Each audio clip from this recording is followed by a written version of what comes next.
Hi everyone, I'm your host Mary Vin Rose, and you're watching Healthy Living in the Bronx.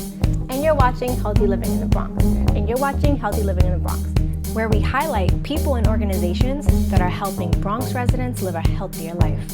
Whether we are talking about organic beauty, demystifying fire cupping and acupuncture, or learning the latest workout trends, the Bronx is inspiring and serving wellness communities locally and nationally.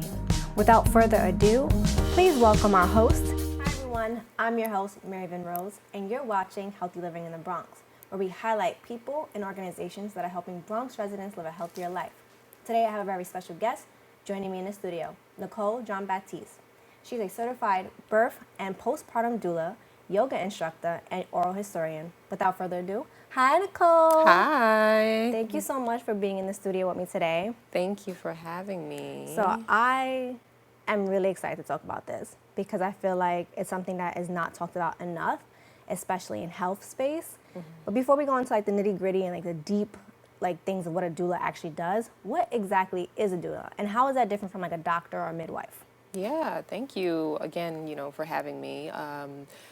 I agree. This is an important topic. A doula is a person who joins anyone who is pregnant and preparing for their childbirth experience in helping them get to that point and see to it that their goals are met and that their desires are fulfilled where the birthing experience is concerned.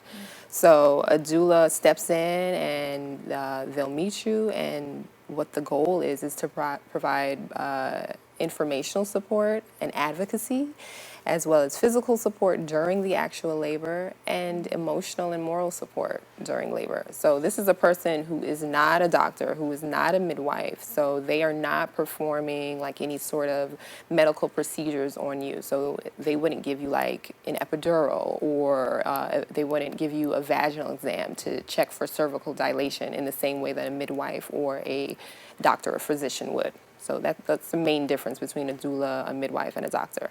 So how did you even become a doula? Because I think what's beautiful is that I'm starting to see it's more common and people are starting to talk about it more.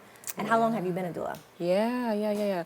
I've been a doula close to 5 years now. I became a doula by taking a doula training.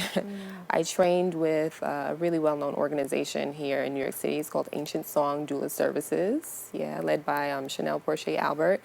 And I was drawn to that doula training because it takes on a birth justice framework, because I came to the work because of my own personal experience with birth, where I felt like, dude, something was wrong, you know? Like, explain that a little bit more. Yeah, so almost 11 years ago, here in the Bronx, I was preparing for my first birth experience with my son. And I'm ready, I was 19 when I became pregnant, 20 at the time of the actual labor that was supposed to happen. But then I was told very abruptly and without any explanation that I needed to schedule a C-section. And I felt really just disheartened by that. I was literally depressed by it. And it felt like something had been taken away from me, the experience of labor and childbirth. At this time, I didn't have a doula.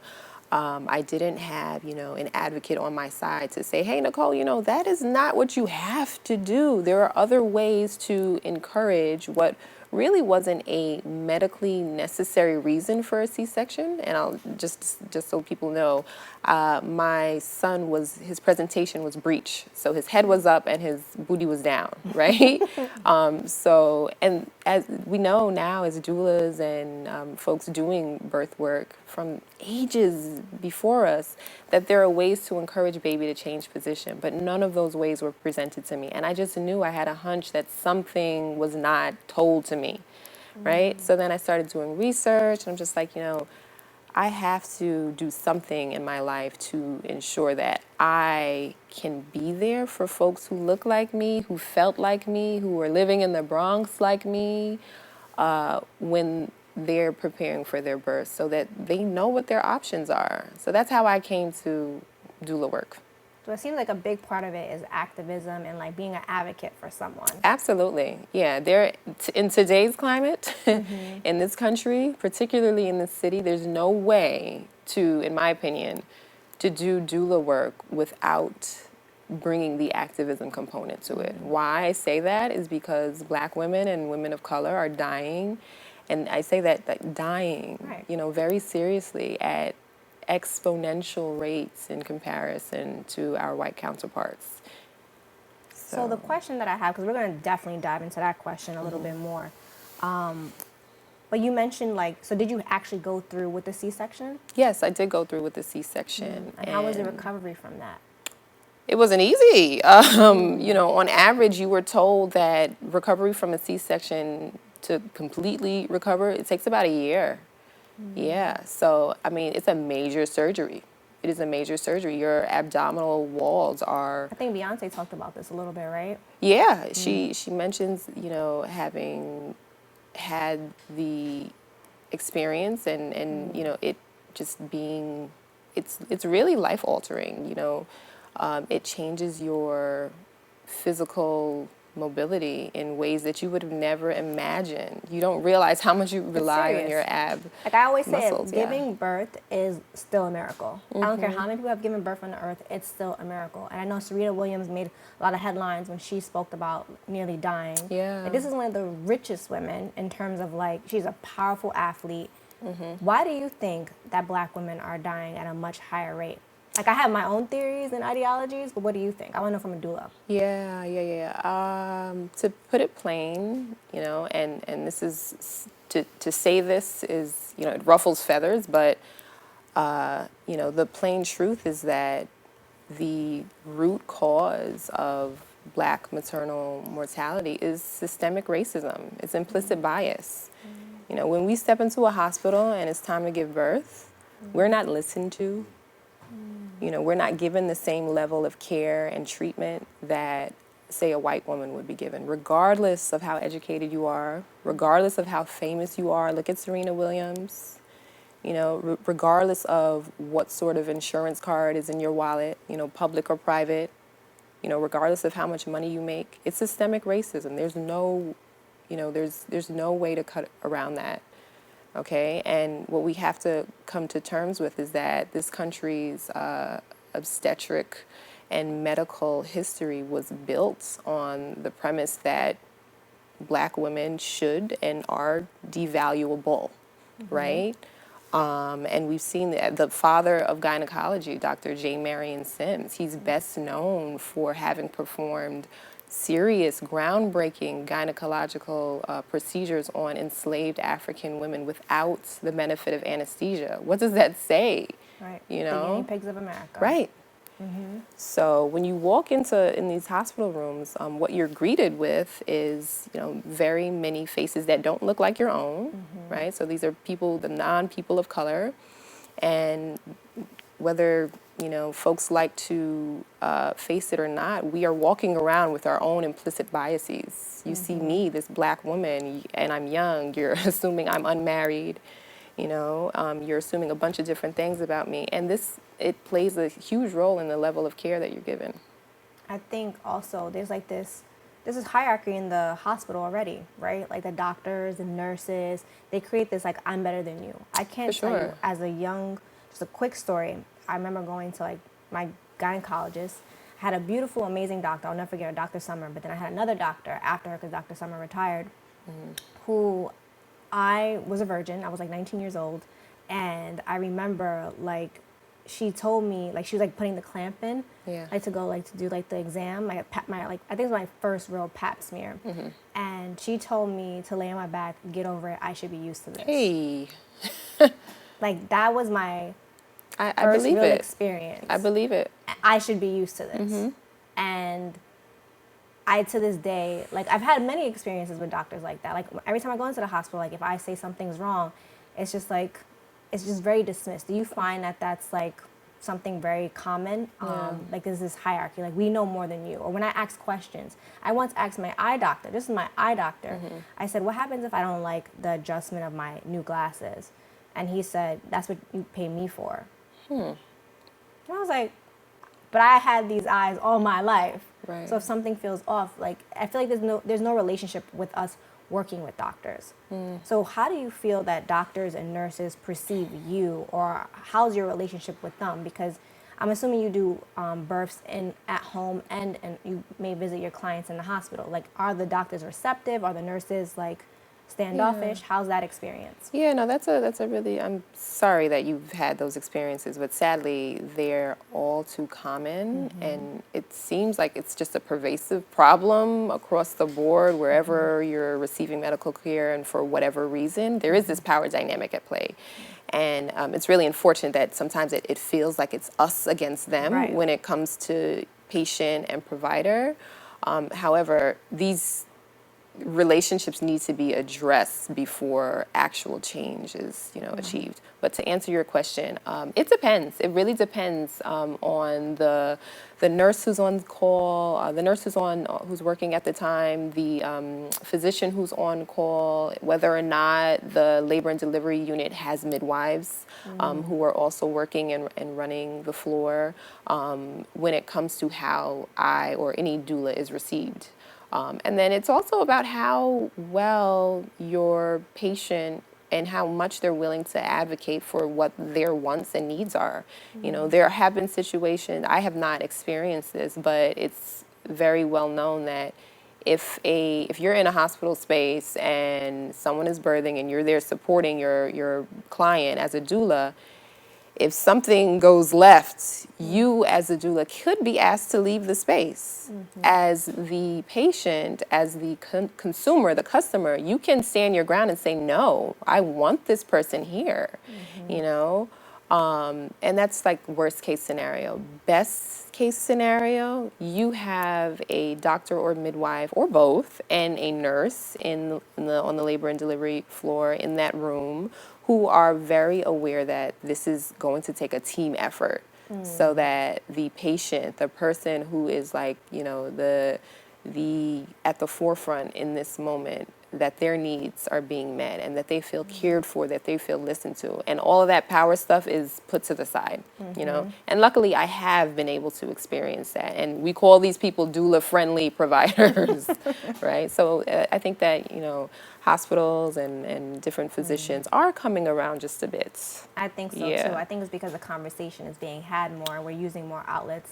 I agree. Sharing our voice, which is why I wanted to do this, because I was like, we need to let doctors know, and nurses and everyone in our traditional, our traditional healthcare system, that we want them. Yeah. Like, one thing I'm a big advocate in the show is that we're not against medicine and we're not against doctors. We're in co-collaborations. We believe in doctors and doulas, and we want to continue to live in a space where that is okay. And as women, especially women of color, we feel we have a voice. Yeah. And I think that's why I personally think doulas are so important. We need that advocacy. Because I know, I wish I would have listened to my gut and had my mom stay in that room in that particular moment. Because I feel like that situation would not have happened, or something would have definitely transpired a little differently afterwards.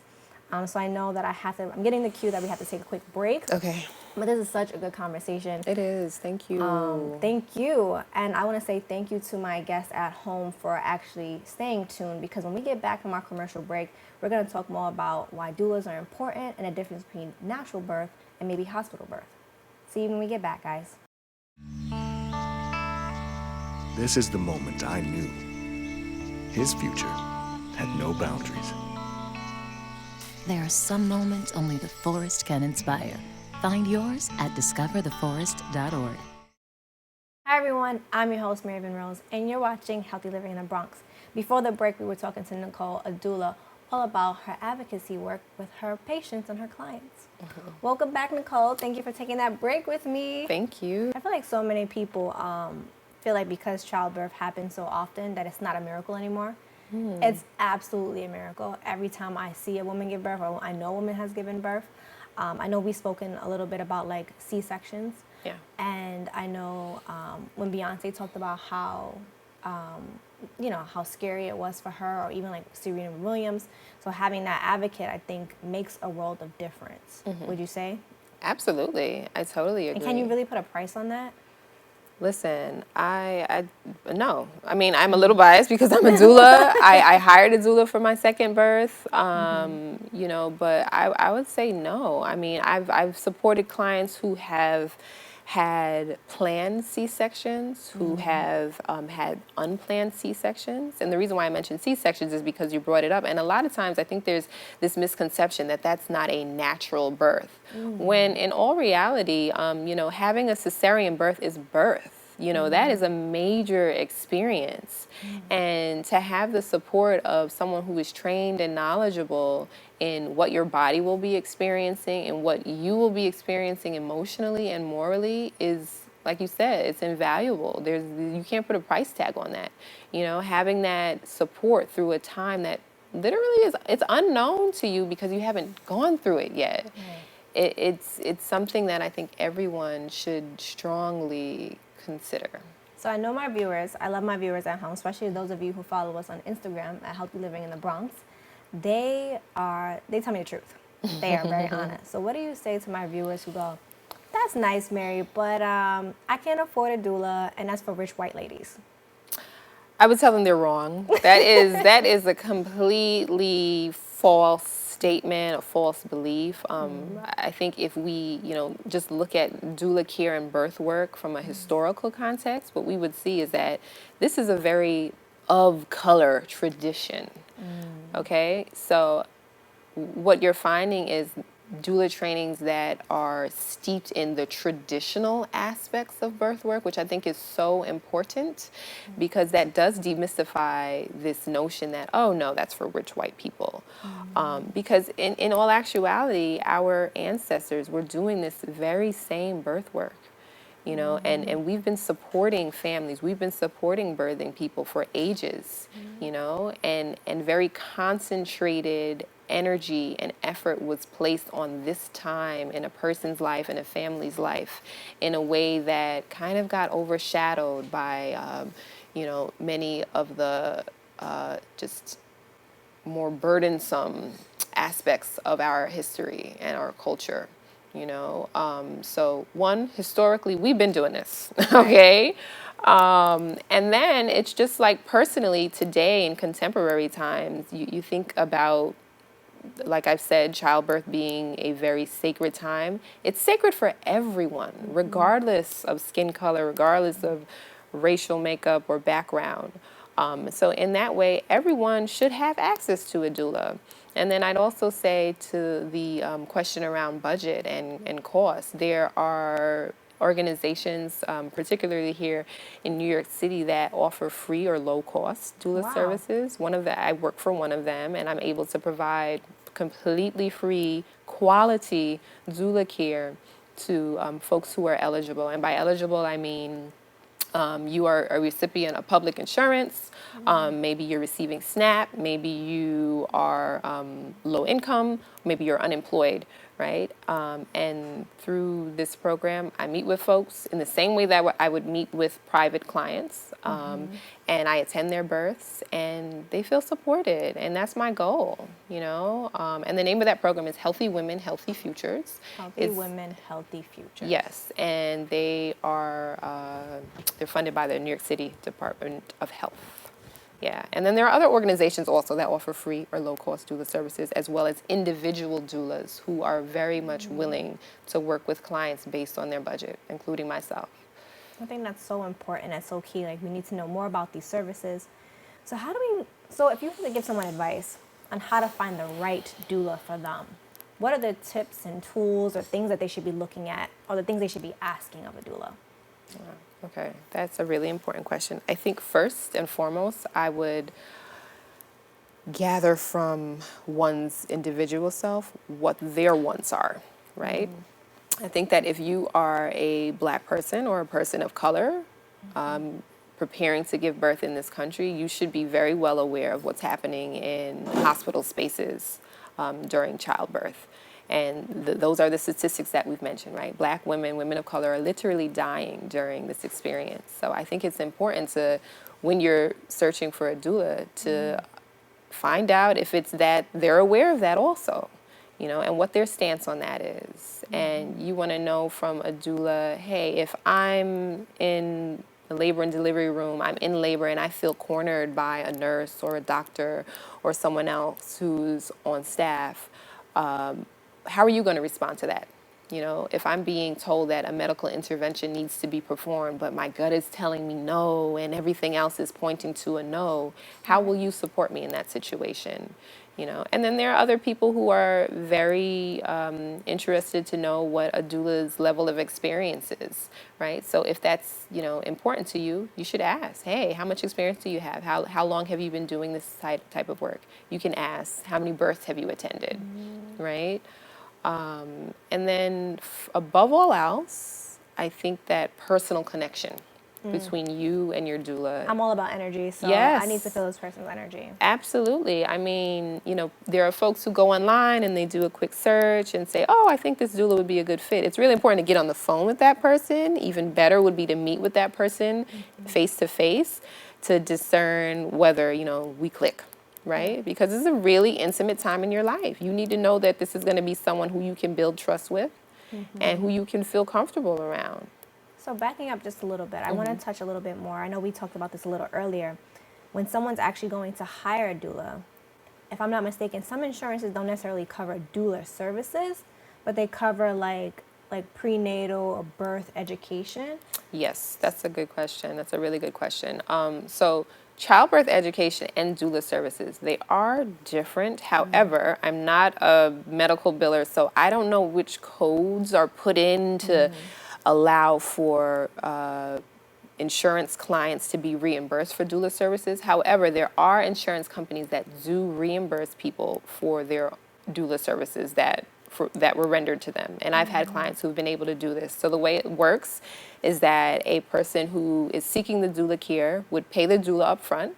The doula, myself or whoever your doula is, would provide receipts for these payments that were made. And then you provide those receipts to the insurance company, who would then assess what the care was that was rendered and write you a check in that amount.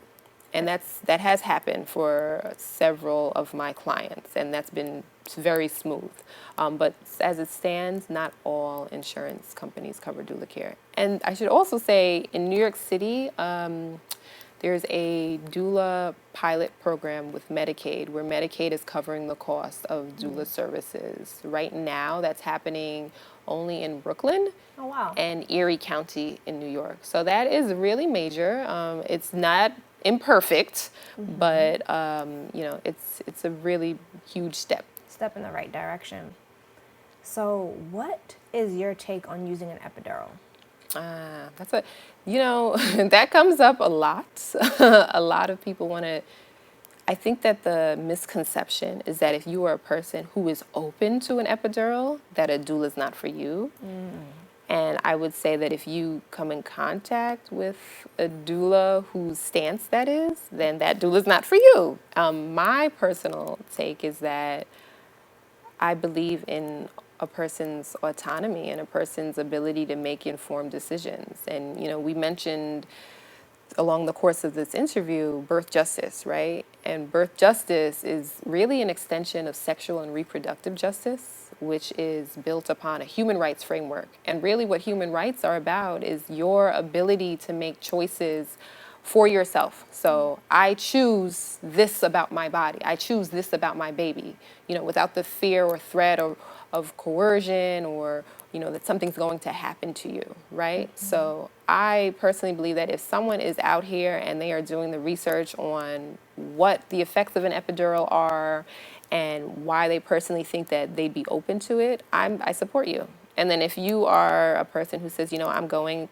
into this knowing that I don't want the epidural and I want to do this completely unmedicalized, I support you too. But this is about, self-empowerment, this is about autonomy, and this is about, really upholding your individual human rights. I think that's so important. I'm so glad you debunked that. I know for a fact a lot of people are going to ask me that, if I have a doula, then she's going to judge me if I'm in a medical space, which brings me to my last question. Yeah. What do you feel about home birth versus hospital birth?